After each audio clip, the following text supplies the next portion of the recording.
What is excellent notation অর্থাৎ প্রকৃষ্ট চিহ্ন কি? গ্রন্থাগারে বর্গীকরণকে ব্যবহার উপযোগী করে তোলে এই নোটেশন বা চিহ্ন। চিহ্ন যত ভালো হবে বর্গীকরণের ব্যবহার উপযোগিতা তত বাড়বে। বাস্তবিক চিহ্ন ব্যবস্থা যদি ত্রুটিপূর্ণ হয় তাহলে বর্গীকরণ যতই ভালো হোক তা তেমন ব্যবহারযোগ্য হবে না।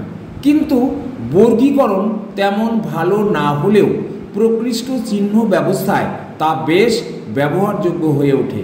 চিহ্ন প্রকৃষ্ট হতে গেলে তাকে কতকগুলি গুণের অধিকারী হতে হয়। গুণগুলি হলো সরলতা অর্থাৎ সিম্পলিসিটি, সংক্ষিপ্ততা অর্থাৎ ব্রেভিটি, প্রসারশীলতা হসপিটালিটি, স্মৃতি সহায়কতা নেমোনিক কোয়ালিটি অর্থাৎ সরল, সংক্ষিপ্ত, প্রসারশীল এবং স্মৃতি সহায়ক চিহ্ন হলো প্রকৃষ্ট চিহ্ন অর্থাৎ এক্সেলেন্ট নোটেশন। Thank you.